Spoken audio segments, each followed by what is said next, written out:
obtenir votre opinion sur les solutions que je devrais privilégier dans mon prochain budget pour répondre aux défis qui attendent le Québec. Bon, avant de lui donner notre opinion, on a besoin de se préparer un petit peu.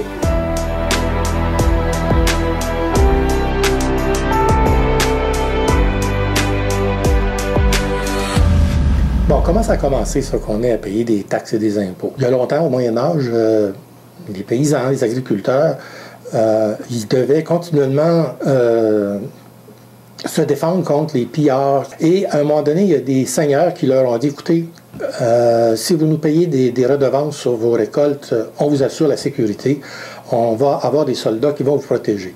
Et ça a été vu comme un grand soulagement pour cette raison-là. Il y a eu aussi, quand les villes ont commencé à se développer, alors, ça a été très long avant qu'on assure qu'on change certaines habitudes.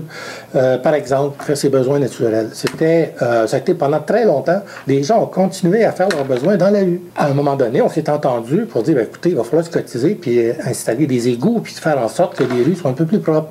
Même chose pour les incendies. C'est quand il y avait une cloche qui sonnait, tout citoyen devait se présenter avec un seau d'eau pour participer à éteindre l'incendie.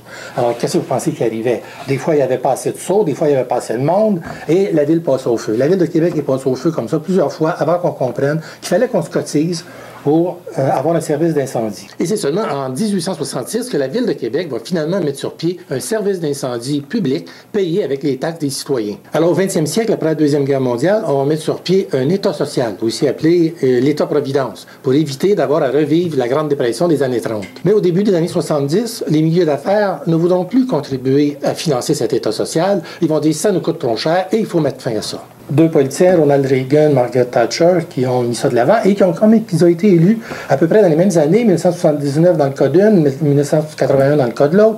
Ça a eu une immense influence sur l'ensemble de la planète. On comprend ce qui est arrivé, c'est qu'on a commencé à accorder des exemptions d'impôts, réduire des taxes pour les mieux nantis. C'est devenu à un moment donné comme une idée admise qu'il fallait éviter de payer de l'impôt. Si tu n'évitais pas, si tu déclarais à l'impôt, c'est que tu étais un petit peu nono. Ça a eu comme conséquence que les revenus de l'État ont diminué et il y a eu une augmentation de la dette, de les dettes de tous les pays occidentaux, parce qu'il manquait de revenus. Et là, des économistes, des politiciens ont commencé à créer des mythes pour faire accepter ce point de vue. On est les plus taxés en Amérique du Nord. On a la plus grosse dette. C'est les jeunes qui vont payer la dette. Il faut craindre le vieillissement de la population. Tout ça pour justifier, finalement, la réduction des dépenses de l'État. Ça, les humains ont toujours utilisé des mythes pour expliquer des choses qu'ils ne comprenaient pas. Ils utilisaient des mythes autrefois pour essayer de conjurer la colère de Dieu lorsqu'il leur arrivait des calamités, des inondations, des épidémies. Et on fait un peu la même chose aujourd'hui avec la situation économique. Alors aujourd'hui, on nous dit qu'il faut souffrir et accepter les mesures d'austérité. Parce qu'il y a des politiciens, il y a 30 ans, qui ont trouvé que les dépenses de l'État, ça suffisait et qu'il ne fallait plus partager la richesse. C'est de dire qu'il faut baisser les impôts des entreprises pour attirer les investisseurs, supposément parce qu'ils prendraient ces sommes-là pour créer de l'emploi. Or, c'est tout à fait faux. Il y a des études qui démontrent que les entreprises, à la suite de baisse d'impôts, n'ont pas augmenté leur investissement, mais au contraire, l'ont réduit. Pour nous faire accepter ce mythe, on nous dit que le gouvernement va partager les efforts avec les contribuables pour atteindre l'équilibre budgétaire.